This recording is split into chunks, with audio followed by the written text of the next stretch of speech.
Olá, boa noite. Tudo bem? Como estão? Só falando do frio aqui. Aqui na Grande São Paulo está bem tranquilo. Bem gostoso o tempo. Mas tem gente congelando aí pelo Brasil afora. Boa noite, então, companheiros, amigos, amigas que nos ajudam nesse estudo aqui da Rede Amigo Espírita. Vocês que estão acompanhando pela Rádio Amigo Espírita, sejam muito bem-vindos. Vocês que estão acompanhando aí no YouTube, sob a moderação e supervisão do Sérgio, sejam muito bem-vindos também. E vocês que estão aqui na sala acompanhando, vocês todos que baixam no SoundCloud, que ajudam a compartilhar, toda essa ajuda é muito bem-vinda, tem produzido ótimos resultados. Então vamos lá. Deixar o meu boa noite para os presenciais. Socorro de Paulista, em Pernambuco. Maria Emília de Caratinga, Minas Gerais. A Cristina de São Mateus, no Espírito Santo. O Sebastião de Cornélio Procópio, no Paraná. Helenice de Barra do Garças, Mato Grosso. A Ade Dias de Curitiba, Paraná. O Carlos José de Santana, Zona Norte, capital paulista. A Maria Senoli, Santa Maria, que estará em Criciúma, para que possamos trabalhar no fim de semana. A Regilaine de Piracicaba, São Paulo. O Cristiano de Itapetininga, São Paulo. A Márcia do Rio de Janeiro, capital. A Fátima de Agudos, São Paulo. A Estela de Blumenau, Santa Catarina. A Patrícia, também de Blumenau, Santa Catarina. A família Xavier aqui em peso. A Daniela de Poço Fundo, Minas Gerais. É Poço Fundo mesmo? A Érica de São Paulo também, falando que a noite está fria. Rosita, também de Blumenau. A Noêmia de Belo Horizonte, Minas Gerais. A Vanessa, pela primeira vez ao vivo, de Cachoeirinha, Rio Grande do Sul. Começou em janeiro e nos alcançou agora. Seja bem-vinda. Maura Alice de Goiânia, Goiás. Isabela de Franca, São Paulo. A Wanda de Jales, São Paulo. O Antônio Carlos de São Paulo, capital. A Virgínia de Porto Alegre diz que lá o povo é pasteurizado, ferve no verão e congela no inverno. E o Dioclésio de São João del Rei, Minas Gerais. Renato de São Paulo também está aqui. Sirlene também de São Paulo. Lucélia, São José dos Pinhais. Bom, é isso, José Aparecido, Dourados, Mato Grosso do Sul. Não é o José Aparecido da rede, é outro. É Poço Fundo mesmo.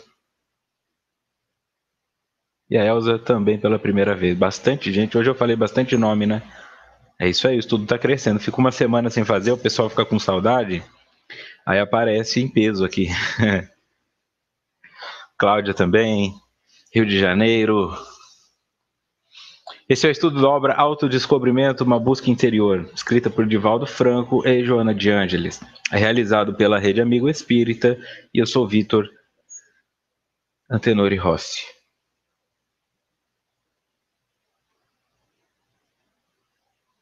Estamos no encontro de número 56, Transtornos Comportamentais, parte 2. É o capítulo 6.2 do livro. Então vamos lá, daqui a parte 2 vamos dar continuidade.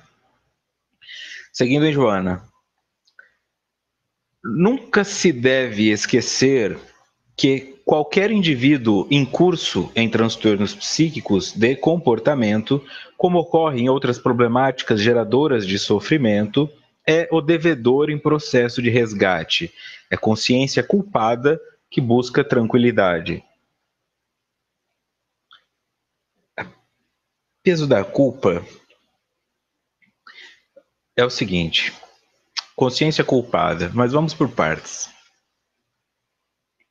Nunca se deve esquecer que qualquer indivíduo em curso em transtornos psíquicos de comportamento, como ocorre em outras problemáticas geradoras de sofrimento, é o devedor em processo de resgate. É consciência culpada que busca tranquilidade.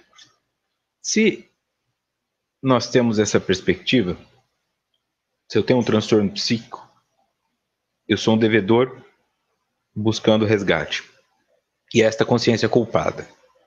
Nós falamos consciência culpada. Eu estou com a consciência culpada.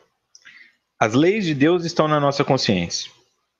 Para que essas leis possam gerar culpa, tem que haver um julgamento. Um emissário da palavra divina, chamado Jesus, disse para não julgarmos. Tá? O peso colocado por Joana da consciência culpada é nosso. Certo? Nós é que chamamos isso de consciência culpada. Eu não acredito que nós sejamos capazes de definir a culpa de alguém, e muito menos a nossa. Trata-se de responsabilidade. Trata-se de momento existencial. O que fiz há um ano, depois de ter alcançado um novo aprendizado, e faço aquilo de novo um ano depois, tem um outro peso. E isso também é trazido em Kardec. Isso é importante para nós pelo seguinte: se é relativo, relativo não é lei. Certo? Porque quando você pega a interpretação legal e há uma subjetividade ali, isso é a lei dos homens. A lei divina não pode ter alteração. Portanto, não pode haver este tipo de subjetividade. Não havendo este tipo de subjetividade, não pode haver culpados e inocentes. Existem responsáveis. Se houvesse um culpado, ele forçosamente teria que passar pela tragédia. E nós sabemos que nós não passamos pelo adoecimento por forças maiores que não nossa própria vontade. Agora, aqui imerso no corpo físico, em todas essas limitações que o corpo me traz, dos sentidos e de todas as outras questões, é natural que eu me desconecte disso. Eu sofra. Eu não consiga compreender que eu tenha me colocado nessa posição conscientemente. Não é possível que eu tenha escolhido essa doença. Não é possível que eu tenha escolhido essa dificuldade de comportamento. Eu tenho transtorno de pânico, eu tenho hiperatividade, eu vivo à base de Ritalina, aí eu não consigo me concentrar. É exatamente este o ponto. É isso que transforma a consciência em culpada. A nossa arrogância e predisposição em acreditarmos que somos detentores da lei plena. Ela está escrita em nossa consciência, mas a maioria das páginas está sob uma densa sombra, que são as nossas defesas e a nossa ignorância natural do aprendizado. Seria cobrar de uma criança de 2 anos de idade com a mesma efetividade que eu cobro de um adulto de 30. Portanto, se eu não sei com clareza em qual estágio evolutivo eu estou, como posso cobrar a mim mesmo determinada conduta? Como posso me martirizar por não conseguir parar um vício? Então, a culpa que precisa ser limpa, antes de mais nada, a meu ver, nós precisamos tirar a palavra culpa. Tirar a palavra culpa do nosso vocabulário pessoal no que diz respeito a transgressões próprias. Somos responsáveis. Sendo responsáveis, isso nos alimenta. A culpa gera uma punição. A responsabilidade gera um refazimento da situação, um resgate. Quando você diz para mim, o juiz bate o martelo e fala: Vitor, você é culpado, o bater do martelo sentencia uma pena. E esta pena é irrevogável. Quando eu entendo que é responsabilidade, eu me sinto também capaz de fazer tudo de novo, de outra forma. Se fui responsável pela tragédia, posso ser responsável pela construção. Quando eu me limito ao campo da culpa, então eu posso cometer a tragédia, pago a minha pena e posso cometer a tragédia de novo. Eu não consigo compreender que eu seja capaz de fazer diferente. Eu me vinculo com a culpa. Se você quer ver isso na prática, vá na cadeia. Você vai ver muitos, mas muitos presidiários. Eu não estou falando de fora, não. Eu estou falando porque eu atendi vários que vinham para clínicas de reabilitação. Eles se acostumam com a cadeia. Aquelas imagens que você vê de várias pessoas numa cela, aquela tensão que fala ninguém quer ser preso, eles se acostumam. Eles têm influência lá dentro. Eles já fazem as coisas pensando que se forem presos não é um problema. É este o problema de enxergarmos a culpa. A culpa nos faz acostumarmos com a pena. Então quer dizer que eu posso estuprar a garota nesta existência, na próxima eu serei estuprado. Provavelmente é uma punição. Mas como eu não me lembrarei disso, então eu estupro ela mesmo assim. Quando eu me conecto com a responsabilidade do ato, e essa responsabilidade é baseada com o grau de noção que eu tenho da minha consciência cósmica de lei universal de Deus, aí eu não estupro. Porque eu sei que eu estou estuprando a mim mesmo, infringindo a minha consciência, e não há nada pior para um ser humano do que encarnado, do que a insônia, do que o sentimento de ter culpa que vem dessa projeção. Culpa. Então somos devedores em processo de resgate e consciência culpada que busca tranquilidade. Uma pessoa disse uma vez para mim, era uma amizade e eu acabei vacilando com ela e eu pedi desculpas. E ela disse assim: desculpa é motivo para errar de novo. Eu não posso te desculpar porque não vai desfazer o que você fez. E você não pode se desculpar porque a partir de agora você vai me tratar diferente, cheio de dedos porque sabe que já me machucou uma vez. Essa foi uma das maiores lições que eu tomei nesse sentido. Não viva em função de pedir desculpas.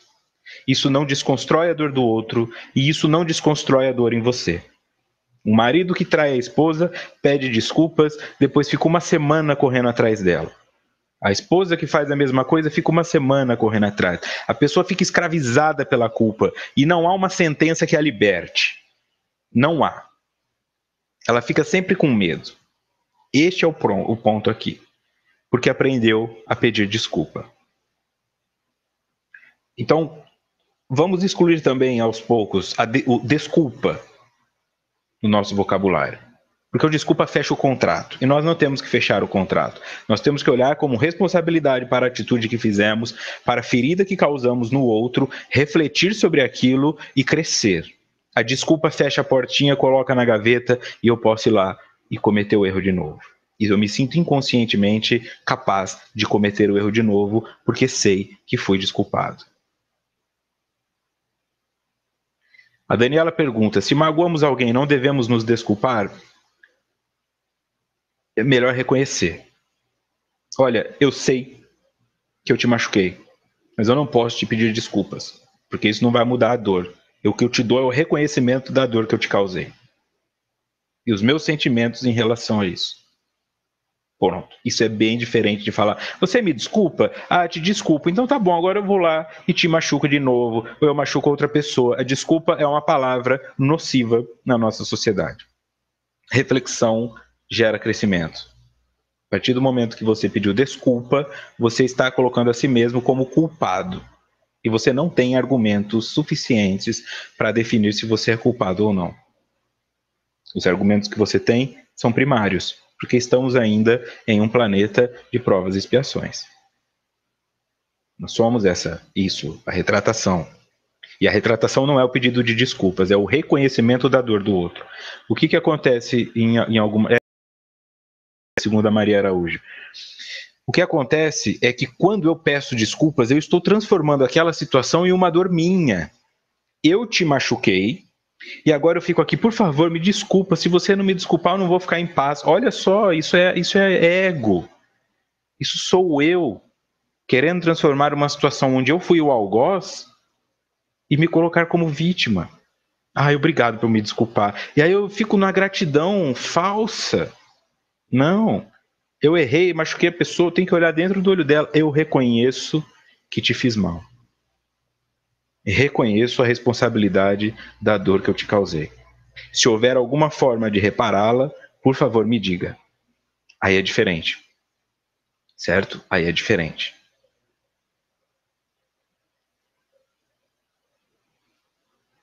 A Noêmia pergunta a diferença de culpa e responsabilidade. Isso, culpa implica um julgamento. Responsabilidade implica uma análise. E na culpa não há fuga. Você é culpada e ponto final. Na responsabilidade há aprendizado, sim. O que leva um indivíduo a pensar sobre a vida depois que ele vai para a cadeia, preso, é porque ele foi sentenciado à culpa. Ele passa muito tempo querendo matar o juiz, matar o advogado que não conseguiu, matar o promotor, matar o X9, matar todo mundo.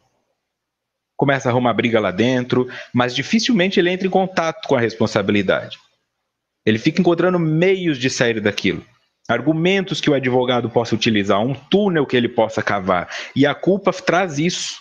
Eu só preciso encontrar uma forma de sair dela desesperadamente, não importa o que eu tenha que fazer. A responsabilidade não. A responsabilidade me constrói. Certo? Bom, enfim, este é o espírito. Se estou sofrendo, se tem uma doença, é por isso. Então vamos lá na nota do expositor, no Evangelho segundo o Espiritismo, capítulo 5, Bem-aventurados os aflitos. O homem, pois, nem sempre é punido ou punido completamente na sua existência atual, mas não escapa nunca às consequências de suas faltas. A prosperidade do mal é apenas momentânea. Se ele não espiar hoje, espiará amanhã. Ao passo que aquele que sofre está espiando o seu passado. O infortúnio que, à primeira vista, parece imerecido, tem sua razão de ser. E aquele que se encontra em sofrimento pode sempre dizer: perdoa-me, Senhor, porque pequei. Não escapa às consequências de suas faltas, ok? Não está escrito aqui as consequências de sua culpa. Se não espiar hoje, espiará amanhã. O homem nem sempre é punido ou punido completamente na sua existência atual. Por quê? Porque não há um martelo batendo. Se não há um martelo batendo definindo uma pena automática e irreversível, então não há um julgamento. Não havendo um julgamento, não há culpa. Se houvesse um julgamento, seria lei de talião. Lei de talião é culpa. Você roubou, eu corto sua mão fora. É culpa. Você não pode refletir sobre o seu roubo. Você vai ficar sem uma mão.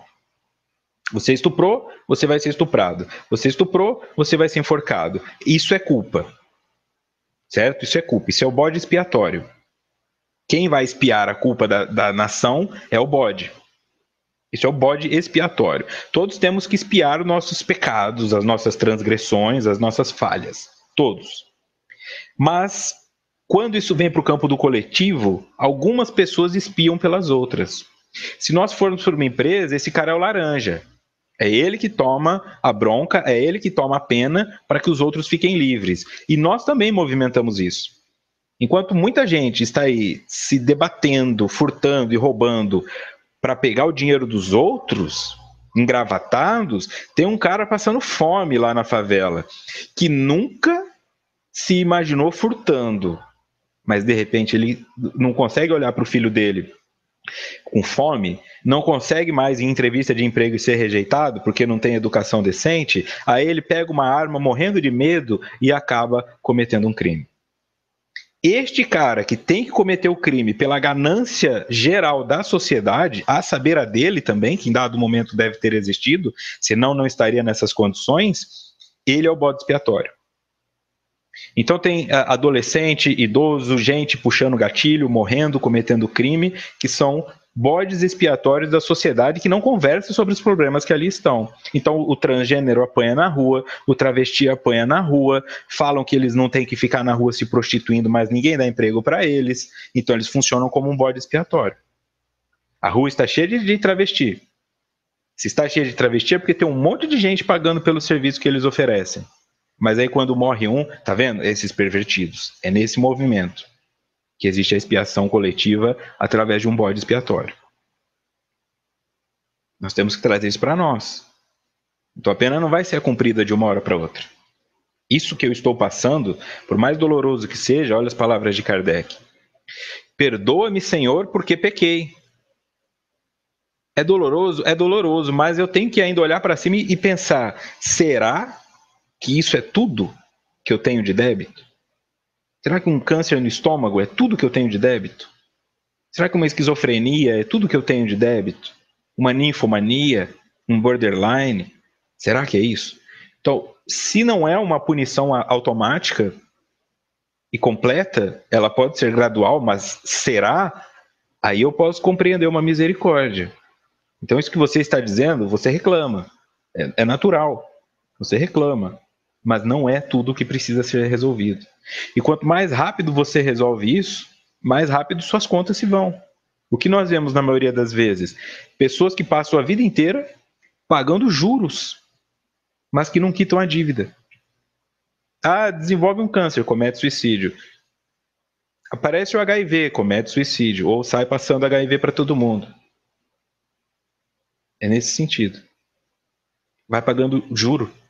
E a dívida se mantém. E não se liberta daquilo. E sofre, e sofre, e sofre.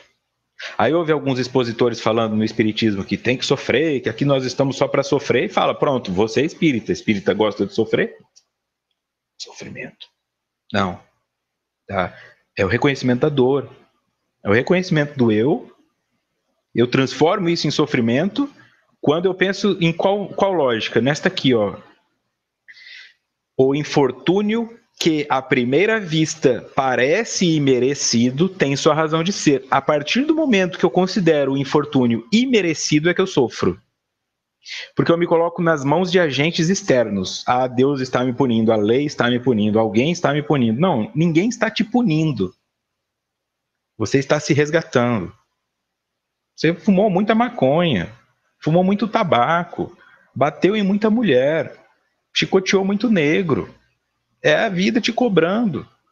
Isso não ia ficar barato. Nós não estamos falando de um empurrão no lanchinho da escola. Nós estamos falando de um cara amarrado num tronco, tomando chicotada até as costas dele saírem fora. É uma coisa muito grandiosa imaginar que isso não teria que ser pago. É um cara soltando uma cordinha e uma lâmina cortando a cabeça de um indivíduo. São pessoas aplaudindo mulheres sendo queimadas vivas. Isso não poderia ficar barato. Porque se isso ficasse barato para essas pessoas, ficaria muito caro para quem estava no tronco. Ficaria muito caro para quem estava dentro da fogueira. Mas os sofrimentos que nós temos hoje, as batalhas que nós vivemos hoje, são espirituais, ideológicas. Não são mais essas guerras tão violentas. A mãe não pode dar uma palmada no filho, que o conselho tutelar leva embora. São ideológicas. Então elas são invisíveis. É mais gostoso, porque ninguém sofre danos físicos, só que também não fica impressão digital. Não dá para achar os culpados. Tá cheio de menina aí que foi assediada moralmente, mas não pode falar e não tem como provar. Aí quando uma garota é estuprada, ainda tem que passar por um exame de corpo de delito, que é outro estupro, mas tem que fazer. Por quê? Porque é assim que nós funcionamos. Então se o rapaz branco xinga o negro de macaco, e ele vai prestar depoimento, não, mas veja bem, alguém gravou, alguém filmou, porque não tem lesão dentro dele, física. Mas emocionalmente, você tem que viver com um ser humano que te chama de macaco e não poder fazer nada, porque se ele dá um soco no indivíduo branco, ele ainda é processado. Então esse movimento nos leva a sofrer. Porque nós não percebemos muitas vezes o porquê estamos aqui. E quando eu falo estamos aqui, não é no planeta Terra, é nessa doença que você está, na pobreza, na riqueza, na impotência, no luto, raiva. Acabou seu casamento, seu filho foi atropelado, sua mãe está com uma doença incurável. Dá raiva. Você quer pegar aquilo com a mão e tirar das pessoas. Mas é isso que está sendo feito por mãos maiores, as espirituais. É exatamente isso que está acontecendo aqui na Terra.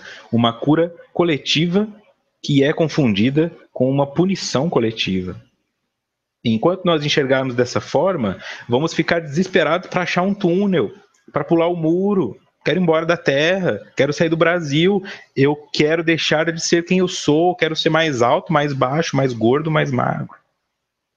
É aqui e agora. Só existe o aqui e agora. O resto é tudo construído e o que não foi construído é memória. Muita participação hoje aqui.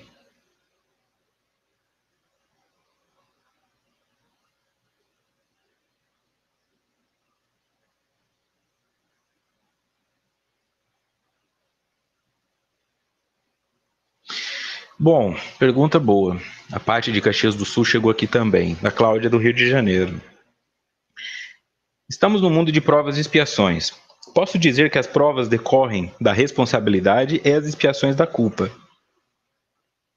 Visto que as provas não dizem respeito à pena e à expiação sim, é exatamente pertinente a pergunta. Por quê? Porque a expiação parece uma culpa, porque eu sou obrigado a pagar por aquilo, mas uma mãe, às vezes, não tem que colocar o filho em expiação? Ele não vai para aquela festa? Mas não significa que ele seja culpado, ele apenas ainda não tem maturidade suficiente para compreender aquilo, e a ignorância dele poderia fazê-lo sofrer. Se Deus é uma essência que vibra amor, ele não pode ser indiferente. Tem amor. Então, a expiação não é uma forma de punir o indivíduo que não quer se melhorar. É uma forma de conduzi-lo a esse melhoramento, porque a sua ignorância o está piorando mais. Teria algo parecido com isso. Tem mãe que, quando ia internar o filho na clínica, chegava desesperada. Só que ela dizia: ou eu pego ele à força e coloco nessa clínica, ou eu fico buscando ele à força na favela, dentro da casa do traficante. Eu não sei o que fazer. Estou fazendo certo ou estou fazendo errado? Uns dizem para ela que ela está fazendo certo, outros dizem que é errado. Qual é a resposta para isso? É o amor dela que define. No entanto, ela teria certeza que pelo menos nos próximos 30 dias ou 6 meses, esse rapaz estaria vivo. Infeliz, reclamando, bravo, mas vivo e com possibilidade de tomar consciência, porque não podia mais se drogar. Fora dali, ele teria isso? Então, esse espírito já está endividado, fica pagando juros e aumentando a dívida. Chega uma hora que o amor toma ele nos braços e fala: sinto muito, vem cá, que agora eu vou te deixar descansar um pouco. Então você vai vir aí, nesse estado vegetativo. Só seus olhos vão funcionar. Você vai vir aí, nessa cadeira de rodas. Você vai vir aí com essa limitação orgânica. Você vai vir aí com essa feiura. Não consegue ficar parado? Engravidou um monte de gente, contraiu doença, passou doença. Vamos te fazer com uma ótica bem feia aos olhos dos outros para que ninguém queira se relacionar com você. Aí o que o cara faz? Fica nervoso com isso e comete um estupro. É aí que eu quero dizer. Chega uma hora que nós nos perdemos e nós precisamos de um agente mais forte, tá? Por isso eu não vejo também que a expiação se refere especificamente a essa culpa, mas sim a um movimento maior de ajudar quem já não consegue mais se ajudar. E não vai conseguir. Você precisa, às vezes, de um nutricionista para melhorar a sua alimentação. Ficou 15 anos tentando regime e não consegue. Ficou 10 anos tentando ir na academia e não consegue, acha um personal trainer. Então, às vezes, nós precisamos de uma ajuda externa. E se nós ainda estamos em processo de evolução, é natural que o espírito também precise. E que tenham missionários com muito amor para falar: eu vou dedicar uma vida para ajudar o Vitor, porque ele não consegue. Vai ajudar, ele vai vir em um estado de puro sofrimento, mas eu vou ficar do lado dele protegendo e enviando pensamentos bons, até que uma hora talvez ele acredite nisso. Tá? É tudo essa resposta dolorosa do que fazer, né? É superproteção, é descaso, é comigo mesmo, eu deixo, mas eu estou mais nesse movimento de tentando desconstruir a culpa, porque não conhecemos a lei por completo. Certo? Então, o que Joana traz? Qualquer indivíduo em curso em transtornos psíquicos de comportamento, como ocorre com outras problemáticas, é o devedor em processo de resgate. E isso está onde? Isso está, então, no Evangelho segundo o Espiritismo. O infortúnio que à primeira vista é sempre merecido tem sua razão de ser. E aquele que se encontra em sofrimento pode sempre dizer: perdoe-me, Senhor, porque pequei. Então, confirmando a tese de Joana. Continuando no livro. Para serem bem-sucedidos, os mecanismos terapêuticos deverão alcançar o ser real, espiritual, propondo-lhe uma mudança de atitude interior e conduta mental. Desse modo, renovando-se, dispondo-se ao prosseguimento de uma existência útil. Mecanismos terapêuticos devem alcançar o ser real, caso contrário, eles não são bem-sucedidos. É recaída atrás de recaída comportamental. Propondo-lhe mudança de atitude interior e conduta mental. Vejam, não é forçando, não é impondo, é propondo. Desse modo, renovando-se, dispondo-se ao prosseguimento de uma existência útil. Mas o que é uma existência útil? Quando eu me conecto com o espírito é uma coisa, quando eu me conecto com a matéria é outra. Uma existência útil na matéria é dar de comer a todo mundo. Uma existência útil no espírito é ensinar todo mundo a colher o próprio alimento. É diferente. É diferente. Tá? Eu posso ser um bilionário que doa muitas cestas básicas, mas eu também poderia ser um bilionário que gera muito emprego. É essa a diferença sutil. Nos dois tem mérito, mas quando eu enxergo que o outro precisa é uma cesta básica, eu não estou enxergando além daquilo. Ele precisa comer, precisa se vestir, mas ele precisa também sentir-se útil. E eu não me sinto útil quando eu sou um pai de família, que a minha maior função, ou mãe de família, que a minha maior função é ir buscar a cesta básica que está sendo doada por um bilionário. No meu íntimo, isso me dói. O meu corpo acha uma maravilha, porque eu vou comer ali um macarrão, vou comer um arroz, mas e mês que vem, será que esse cara vai me dar outra cesta? E se esse cara morrer? E se esse cara mudar de ideia? E se ele ficar pobre? Essa dependência dói. Então, a construção de si mesmo, ela passa por esses dois mundos. Se eu vivo a matéria, matéria. Se eu vivo espírito, espírito. A partir do momento que eu atuo neste movimento, quem faz isso no sentido terapêutico é o seu psicólogo, não só, você também. Vocês que estão aqui fazendo estudo, como disse o Dioclésio. É você que faz isso. Se direciona para o seu ser real e propõe mudança. Propõe mudança de atitude interior. Porque você se renova. Então, esse é o ponto. Proponha para si. Não imponha. Vou fazer um regime e pronto. Começa na segunda, sábado você vai estar comendo uma pizza cheia de catupiry. Porque foi imposto. Não é pela imposição. Porque a imposição é culpa. Você é culpado de ser gordo. Então a sua sentença é não comer gordura. Ele vai arrumar um jeito de sair, né? Como eu coloquei no livro Angústia do Crescer, proibir não coíbe, ensina a transgredir. Sempre que você proíbe uma pessoa de algo por um julgamento seu, você automaticamente cria nela um movimento de achar uma forma de fugir daquilo. E quando você faz isso consigo mesmo, não é diferente. Então, você não faz um regime porque você está gordo. Você faz uma reeducação alimentar porque está comendo mal e, consequentemente, vem a emagrecer. É outra perspectiva.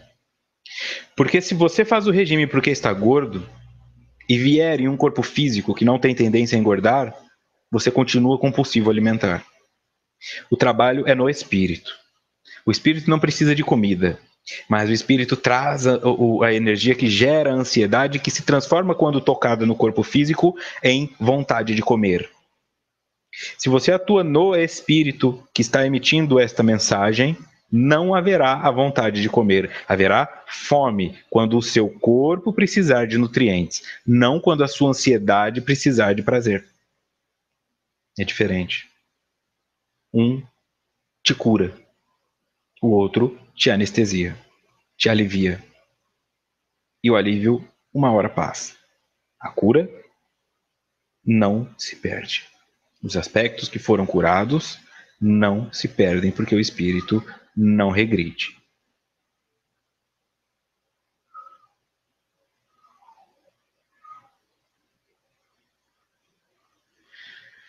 A Helenice disse que ficou na dúvida com a frase de Kardec. O que ele quis dizer é o seguinte: se eu estou sofrendo, eu tenho que reconhecer que eu pequei. Eu só sofro porque cometi um erro. Eu não sofro pelos erros dos outros e eu não sofro gratuitamente. É isso que Kardec quis dizer. Então, se existe algum sofrimento na sua vida, é porque você o causou.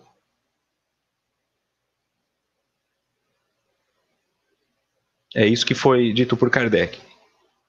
Então comece a propor uma mudança de atitude interior e conduta mental, que é isso aqui, ó. Não é fazer academia porque quer ficar com um braço gigantesco. Você não vai ficar. E aí vai acabar querendo tomar bomba, vai gastar todo o seu salário em suplemento. Vá fazer atividade física para cuidar da sua velhice. Quando você perceber, seus braços estarão maiores. Quando você perceber, você terá aprendido novas técnicas. E aí, a hora que se der conta, as pessoas vão estar falando: nossa, você está imenso, você está imensa, olha como você. É sempre a consequência, é um efeito colateral. E nós buscamos o efeito colateral. Tem gente que gasta uma fortuna pelo efeito colateral, e aí ele não sustenta. Não sustenta. Você fica um ano fazendo forçosamente, depois desmorona. E aí fica lembrando: ah, mas porque o ano passado eu fazia isso, porque há 2 anos eu fiz isso. Não fez. Você se puniu. Se prendeu num comportamento que não era espontâneo e genuíno, porque se fosse, teria se mantido. Por quê? Por causa da culpa. Porque julgou. Né? Então, lembre disso. A sua tosse não é o seu pulmão que tem um problema. Não é o cigarro que causa a sua tosse. O cigarro não causa a sua tosse. O que causa a sua tosse é a necessidade de fumar. Como o cigarro tem substâncias tóxicas, você acaba ferindo seu pulmão. Mas o cigarro não se fuma sozinho. O cigarro se fuma com as suas mãos, com o fogo, puxando o ar para dentro e soltando o ar para fora. Então, o que te mata de câncer no pulmão não é o cigarro, é a sua ansiedade, é a sua angústia, é a sua inabilidade em lidar com aquilo de forma sóbria. Isso não é um demérito, é um estado de aqui e agora. Você pode ser ótimo em algumas coisas, mas em outras, naturalmente, você está só começando. Então, por que se cobrar com a mesma intensidade em ambas? Um ótimo chefe de cozinha, mas que talvez não saiba fazer faxina. Por que se cobrar? Por quê? Vamos ver aqui. Legal. Seguindo, então. Caso contrário, as recidivas contínuas levarão o paciente à deterioração psicológica com a irreversibilidade patológica. Essas recidivas são as recaídas comportamentais que eu falei, porque você vai cansando. Leva à deterioração psicológica com irreversibilidade patológica, que ela já está falando no quadro de uma doença comportamental que se instaurou. Tá? Pode chegar a uma doença que é crônica, portanto irreversível. É lógico que ela não está falando de irreversível como algo do espírito, porque tudo no espírito é reversível, exceto o crescimento. Bom, então o que eu faço com isso? Simples. Você fica tanto tempo forçando um regime porque está gordo e não se reeduca de forma alimentar, que depois de 3, 4 regimes você fala: eu não sirvo para isso, eu vou comer mesmo, e aí fica com obesidade. E aí fica pior do que já estava. E isso é natural. Cada tombo que você dá na tentativa, você desanima um pouco. Nos primeiros, talvez você... Não, agora eu entendi, eu vou fazer diferente, agora eu entendi onde errei. Mas depois de 4, 5, 10, você fala: talvez eu não seja bom o suficiente para isso, e se entrega. Mas você não é bom o suficiente para isso porque está fazendo isso de forma punitiva, não de forma responsável. Quando é feito de forma responsável, bom, se imagine então 20 quilos acima do peso. Imagine-se com 40 anos e 20 quilos acima do peso. Você levou 40 anos para ganhar 20 quilos. Por que você quer perdê-los em 6 meses? Por quê? Perde 1 quilo por ano, perde 1 quilo por mês. Em 2 anos você perdeu 24. O que eu preciso para perder 1 quilo por mês? 250 gramas por semana. 250 gramas por semana. E em 2 anos você perdeu 24 quilos, se isso for importante para você. E como é que eu faço para perder esses 250 gramas? Você vai identificar o quanto você come a mais que está te engordando, tirar aquilo e mais um pouquinho. Quanto eu ganho de peso por mês? Eu ganho 1 quilo por mês. Então você vai tirar 1 quilo 250 da sua dieta. Pronto, em 2 anos você perdeu 24 quilos por reeducação, não por imposição. Tem pessoas que vão fazer a caminhada, vão fazer a corrida para emagrecer e parece que tem um chicote nas costas delas. Eu preciso, eu tenho que ir. Nossa, eu não vou conseguir, eu preciso. E sofre. Para de fumar e fica olhando as pessoas fumando como se estivesse com saudade da namorada. Nossa, que delícia aquele cigarro. Isso não é reeducação e gera recaída. E a recaída gera desânimo. E o desânimo gera entrega.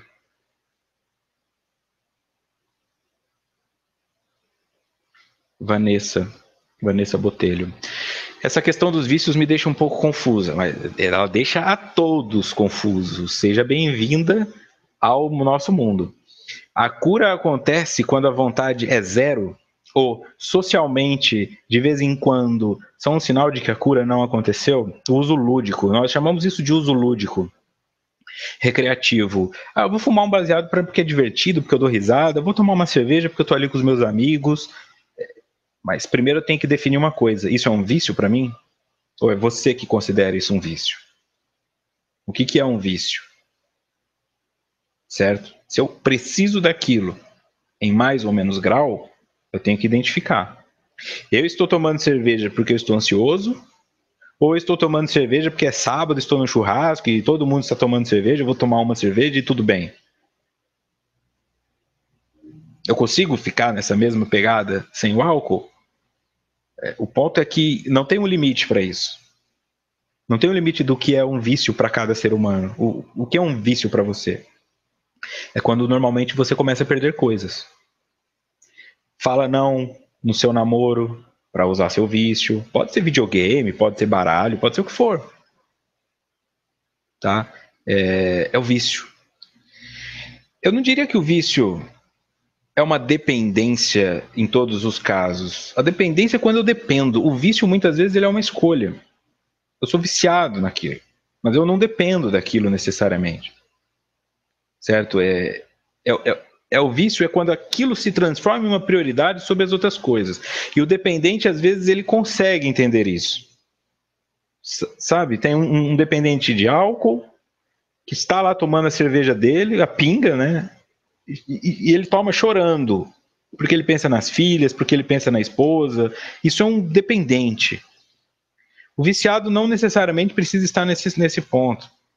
Ele se sente até esperto quando ele consegue passar os outros para trás para viver o vício dele. Falei para minha esposa que vinha aqui comprar pão, peguei o dinheiro e estou jogando no bicho. Esse é viciado. Ele não depende daquilo.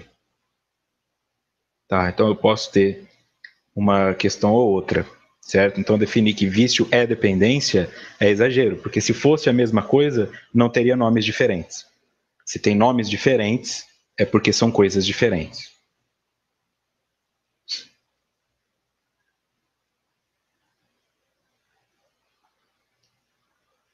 Certo?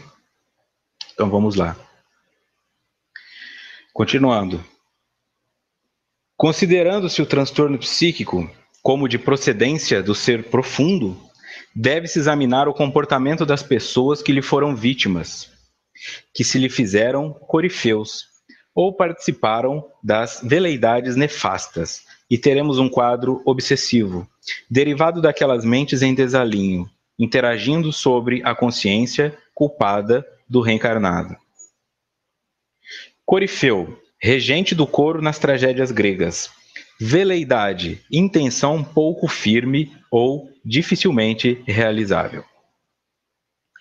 Considerando-se o transtorno psíquico como de procedência do ser profundo, ou seja, agora que nós sabemos que isso parte do espírito, deve-se examinar o comportamento das pessoas que lhe foram vítimas, que se lhe fizeram corifeus ou participaram das veleidades nefastas, e teremos um quadro obsessivo, derivado daquelas mentes em desalinho, interagindo sobre a consciência culpada do reencarnado. Então, se o meu caminho errado está relacionado à mentira, está relacionado ao bullying, está relacionado à humilhação pública, as pessoas que eu feri, elas se vinculam a mim. Não estou nem falando de obsessor só, estou falando de pensamento. Tá? Ela se vincula a mim. Então, quando eu analiso as vítimas, eu analiso o que eu tenho pela frente. Você tirou dinheiro de uma mulher que não tem poder nenhum para fazer nada contra você, mas esta mulher que não tem poder nenhum para fazer nada contra você quer te matar. E ela quer te torturar. E ela quer que você sofra. E ao desencarnarem, adivinha quem vai estar lá? Agora com poderes. Este é o ponto. E ninguém vai te salvar, porque isso seria salvar você de si mesmo. Você movimentou aquele ódio lá. Lida com ele agora. Mas ela não pode me matar, eu sou espírito. E em dado momento você vai desejar que ela pudesse. Porque é isso que acontece nos casos obsessivos graves. Pelo amor de Deus, me mata, porque eu não aguento mais sofrer. 150 pessoas querendo a minha cabeça, só que a minha cabeça não sai do corpo, porque eu estou em espírito. Para onde eu corro? Para dentro. Vai correr para umbral, vai correr para abismo, vai cair, vai tombar, vai cair na lama, vai virar infinito até chegar num grau extremo de auto-hipnose, de auto-flagelação que te levará a ser um ovoide. Mas enquanto não olhar para si, não vai se curar. Não vai se curar. Então começa agora a fazer essa leitura. Esse filho que você bate, essa esposa que você trai, humilha, espanca, ou esse marido, ele pode ser fraquinho agora, mas é um espírito forte. Tem ódio, tem mágoa. Então é pela análise das vítimas que eu estou fazendo, eu já começo a identificar o que me espera lá na frente. É isso que nós estamos vendo aqui. A responsabilidade, como eu disse, não é culpa, é responsabilidade. Quer mexer num vespeiro? Vai tomar ferroada. É sua responsabilidade. Agora, se você é uma criança de 3 anos de idade que nunca viu um vespeiro e toma ferroada, aí é naturalmente você foi vítima de um acidente. É aí que eu quero chegar. Eu não posso culpar as pessoas pelos seus atos porque eu não conheço qual o grau de maturidade e sabedoria que elas têm a respeito daqueles atos. Mas eu posso olhar para mim. Se eu sou consciente do que eu estou fazendo, mas eu não ligo porque o outro é fraco, então a força que eu estou colocando na mão do outro é proporcional à fraqueza que eu vejo nele. É, uma senhorinha, não vai me dar problema. É um pobre, não vai me dar problema. Ah, tá, R$ 1.500 aqui, nem vão perceber. Vão. E quando perceberem, vão atrás de você. A recíproca, a verdade, na verdade, o oposto também é verdade. Quando você analisa as pessoas beneficiárias da sua caridade e da sua boa vontade, é isso que você vai ter pela frente. Vão te ajudar. Olha, o Vitor fez bem para mim enquanto eu estava encarnado. Ah, ó, eu fiquei sabendo que o Vitor está atolado na lama lá no umbral pelas autoculpas e autoflagelações. Não, alguém tem que tirar ele de lá. Não, não dá para fazer nada. Aí no mínimo ela ajoelha e ora por mim. Já é mais do que qualquer pessoa estivesse fazendo. Já é mais do que eu teria sozinho. E eu nem sei que isso acontece, né? O André Luiz, no nosso lar, passou por isso. A pessoa que ele menos esperava foi uma das únicas que pediu por ele. E auxiliou no seu resgate. Tá? Então, é agora. Seu filho parece ter 5 anos de idade, mas talvez tenha 5.000. Seu filho parece ser frágil, mas talvez seja um monstro encarnado. Precisando de reparação. E cada cintada que você está dando nele, você está gerando ódio cada vez maior. E adivinha contra quem esse ódio virá quando ele se reconhecer poderoso?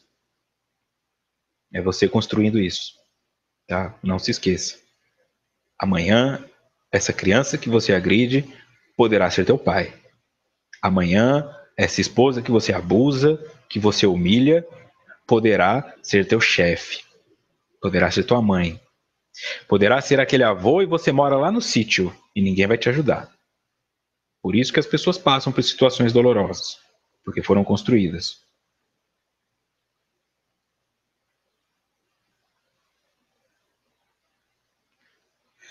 As descargas mentais, continuando, odientas, penetram nas correntes nervosas dos neurotransmissores e estimulam a eliminação da substância excessiva ou provocam alterações escassas, significativas nos processos psicopatológicos.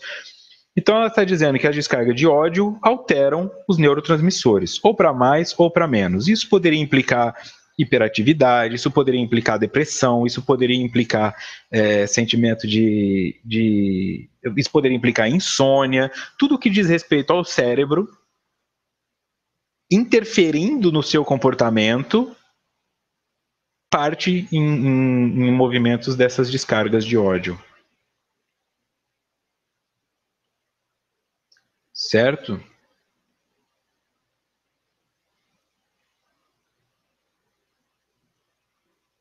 Então vamos. Além disso, nos momentos de parcial desprendimento pelo sono, o enfermo, subentenda-se o devedor, reencontra suas vítimas, seus comparsas, e foge para o corpo, transformando as lembranças infelizes em expressões de pavor, que transfere para os estados de agorafobia, de compulsão obsessiva e outros. Nos momentos de parcial desprendimento pelo sono, o enfermo, subentenda-se o devedor, reencontra suas vítimas. Então vejam, não precisa nem morrer em vida. E como é que eu faço essa leitura? Simples. Se nessa vida você está angariando inimigos ou passando pessoas para trás, porque angariar inimigo não é só quem descobriu que você fez a traição ou a sabotagem. Isso fica registrado no histórico comportamental. A partir do momento que há o desencarne, isso virá à luz. Então, o dinheiro que caiu no chão e você pegou sem devolver para o dono, você viu caindo da carteira e pegou para você, ninguém viu, mas a sua consciência viu. E se as leis estão na sua consciência, o peso virá. Ninguém precisa ter visto. Então, se nessa existência eu estou contraindo inimigos ou passando pessoas para trás e eu não regrido, então nas anteriores eu também fiz isso. Basta fechar os olhos, basta que haja o desprendimento e você entrará em contato com essa responsabilidade. Se nessa vida são 5 e você teve 30 vidas anteriores fazendo mais 5 em cada uma, calcula aí, 150 pessoas atrás de você. Supondo que 40 tenham te perdoado, você ainda tem 110. Não é pouca coisa. Um vizinho te incomodando já é o suficiente.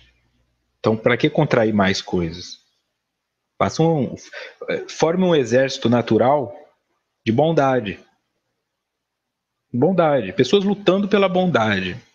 Tá? Porque nós temos o exército que pode sair para uma guerra, destruindo tudo, mas também nós temos o corpo militar que pode sair na rua ajudando a catar entulho. Tem muito militar que sai, eles fazem essas limpezas aí. Militar ajuda. Vejam, é um movimento num sentido de lutar contra algo. Só que isso precisa ser algo, não alguém. Então nós lutamos contra o ego. Lutamos contra o ego. Até que haja um acordo. Chegar uma hora que não precisa mais de luta, que é só palavrão.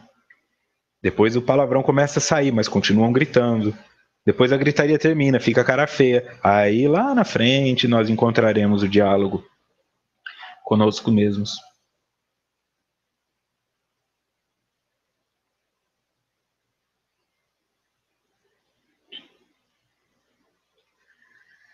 Transformando as lembranças infelizes em expressões de pavor, que transfere para os estados de agorafobia pessoas que têm medo de lugares abertos e lotados, tá? Um show, por exemplo, entra em pânico diante dessas situações. Quando imagina que tem que ir para um lugar aberto, cheio de gente, entra em pânico. Tá? Diferente da claustrofobia, quando tem que ser um lugar fechado, a agorafobia é um lugar aberto, mas a pessoa se sente desesperada com aquilo. Quer sempre ficar na beirada, sempre perto da saída, tá? De compulsão obsessiva e outros. Porque é natural que se eu fecho os olhos e vejo um monte de gente querendo me pegar, é natural que eu acorde inseguro, paranoico, desconfiado, e aí isso a médio e longo prazo pode conduzir a tudo, até a loucura. Continuando. Reminiscências do sepultamento em vida, por estado cataléptico não diagnosticado, geram mecanismos claustrofóbicos aterrorizantes, alterando profundamente o comportamento do ser. Pessoas que foram enterradas vivas por catalepsia. A pessoa ficava como se estivesse morta, mas estava viva. Depois de algumas horas ela acordava. E várias acordaram já dentro do caixão. Pensaram que tinham morrido, enterraram elas, fizeram um velório, dura várias horas. Aí a pessoa acordava no caixão. Como sabem que uma pessoa acordava dentro do caixão, se ninguém viu ela morrer e acordar dentro do caixão? Porque quando eles iam fazer a exumação, eles viam por dentro do caixão marcas de unha e de resistência de que a pessoa morreu tentando sair de dentro do caixão. Então, estas pessoas que passaram por isso, e não foram poucas, ela explica que podem ser as pessoas que hoje têm claustrofobia, não conseguem ficar em locais fechados, têm medo de locais muito apertados e etc. Na verdade, ela não está colocando aqui como um manual, né? É só para estimular o pensamento. Certo? Estimular o pensamento. Faça as associações começando por aqui, mas não leve isso especificamente ao pé da letra.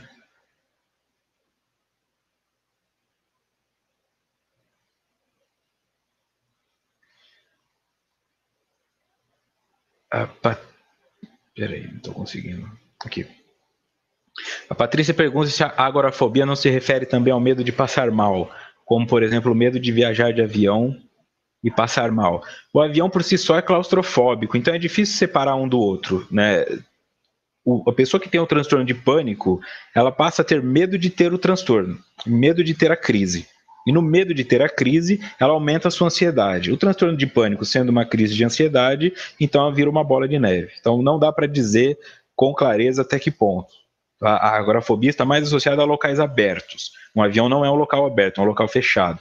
Não ter para onde correr é muito mais do claustrofóbico.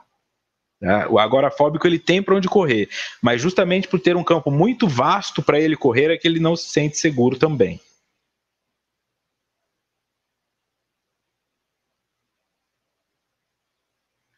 Seguindo.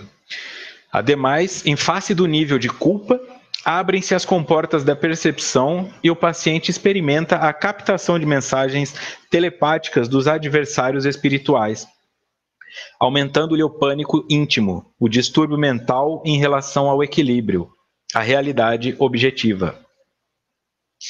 Ademais, em face do nível de culpa, e o nível de culpa se refere ao nível de cobrança, abrem-se as comportas da percepção e o paciente experimenta a captação de mensagens telepáticas dos adversários espirituais, ou seja, até acordado. Era morto, desencarnado, né? Depois dormindo e agora acordado. Porque alguns chegam até a dizer que ouvem essas vozes, né?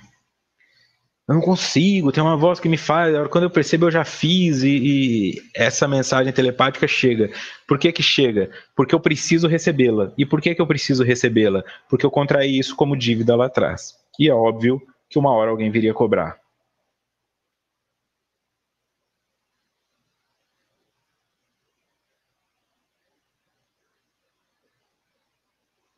A Vanessa diz que é claustrofóbica e já sonhou várias vezes que tinha sido enterrada viva. Continuando. Perde o direcionamento da conduta, o discernimento claro, as medidas do racional e derrapa na alienação, que o afasta do processo mantenedor da experiência evolutiva. Perde o direcionamento da conduta, porque não dá, né? Quando você está correndo sozinho é uma coisa, quando você está correndo dos outros é outra. Vejam aqueles filmes. O mocinho sempre que corre dos bandidos tropeça, escorrega na escada. É essa simbologia aqui. Quando você não está concentrado na sua própria existência, porque tem essas dívidas te cobrando, toda hora você tem que olhar para o lado e aí você vai tropeçando. Você não confia, perde namoro por causa do ciúme, perde emprego porque quis sabotar o colega, você vai se destruindo na sua vida até chegar nesses transtornos comportamentais mais graves. Derrapa na alienação, que o afasta do processo mantenedor da experiência evolutiva, porque você só está correndo, não está mais indo para frente. Só precisa se libertar dos cobradores. Sem desconsiderar as causas geradoras dos transtornos comportamentais, tradicionalmente adotadas pelas ciências psíquicas, não se podem descartar as de natureza espiritual, que existem no paciente por imposição do fenômeno da reencarnação, como dos espíritos desencarnados, que se lhe vinculam através da sintonia vibratória que decorre dos processos de desvario cometido entre eles. Então, sem desconsiderar as causas geradoras dos transtornos adotadas pelas ciências psíquicas, sem deixar a psicologia de lado, a psicologia ciência, planeta Terra, não se podem descartar as de natureza espiritual. Porque a psicologia, ao pé da letra, vai enxergar, você está tendo uma alucinação. Não é obsessor, você está tendo uma alucinação, você está ouvindo vozes, essas vozes não existem. Você está vendo pessoas, essas pessoas não existem. Isso é a psicologia. Para que você dê imagem a essas pessoas e nome a essas vozes, aí você precisa da espiritualidade. Então é isso que Joana está falando aqui. Não está descartando o que a psicologia propõe, mas acrescenta a isso a parte espiritual que não pode ser deixada de lado, que é uma imposição do fenômeno da reencarnação, como dos espíritos desencarnados, que se lhe vinculam através da sintonia vibratória, que decorre dos processos de desvario cometido entre eles. Certo? Sintonia vibratória. Por que é uma imposição? Porque é isso. A minha sintonia vibratória determina onde eu vou encarnar, determina onde eu vou desencarnar, que local eu vou após o desencarne, e essa sintonia vibratória é definida pelos meus comportamentos, pelos locais que eu frequento, pelas pessoas com quem eu convivi. Então ela mostra quem eu sou. Nota do expositor, Evangelho segundo o Espiritismo. Capítulo 5, Bem-aventurados os aflitos. Não há crer, no entanto, que todo sofrimento suportado neste mundo denote a existência de uma determinada falta. Muitas vezes são simples provas buscadas pelo espírito para concluir a sua depuração e ativar seu progresso. Assim, a expiação serve sempre de prova, mas nem sempre a prova é uma expiação. Então, quando eu falei do menininho que bate a mão num vespeiro, mas nunca viu um, é natural que isso não pode ter sido causado assim. Ele tem que ser punido e ser picado por abelhas, agora, quando ele é criança. Tá? Alguns sofrimentos de algumas coisas que nós passamos são provas. E é aí que eu disse, nós escolhemos. Eu quero saber o que é ser pobre, eu quero saber o que é não ter uma parte do corpo, eu quero saber. Como é que eu vou saber? Indo até lá. E como a criança que mexe no vespeiro porque ficou curiosa, muitos de nós não aguentam o tranco. Não aguenta. Não, eu quis ser pobre, mas eu não aguento não, vou roubar, quero ser rico. Não aguento. Tá? E alguns até morrem em razão das más escolhas. Ah, mas e agora? Agora o teu corpo morreu, você vai seguir em frente. Vai mais uma. Tenta de novo. O mais importante é sempre assim. Você pode cometer todos os erros, mas evite cometer o mesmo. Quando você comete o mesmo erro, aí você falhou.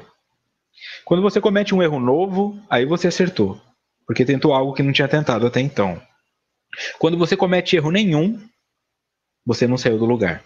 Não há como sair do lugar e ir para frente sem cometer erros.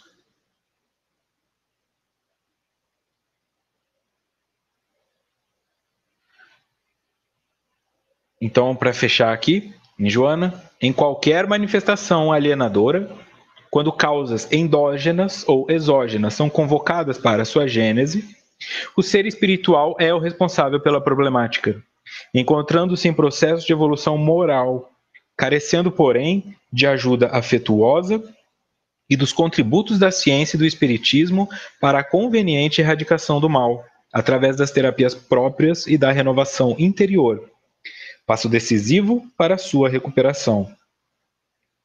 Em qualquer manifestação alienadora que me tira do caminho, quando causas endógenas ou exógenas são convocadas para a sua gênese, ou seja, qualquer comportamento que me tire do caminho e que tenha origem dentro de mim ou fora de mim, o ser espiritual é responsável por isso. Certo? Mas isso não bate com o que Kardec falou no slide anterior. Veja, é responsável pela problemática e não culpado. Então bate. Encontrando-se em processo de evolução moral. Por quê? Porque tudo que está acontecendo comigo acontece porque ou eu mereço ou eu pedi. Então eu sou o responsável por isso. É aí que tira a palavra culpa do vocabulário. A culpa encerra o processo. Vamos deixá-lo aberto de responsabilidade. Eu sou responsável por tudo que estou construindo e tudo que eu destruir também me virá como uma responsabilidade, em mim ou no outro. Para que eu resolva. Eu vou ter que cuidar dele como filho, vou ter que cuidar dele como enfermeira, vai chegar para mim de novo, tá?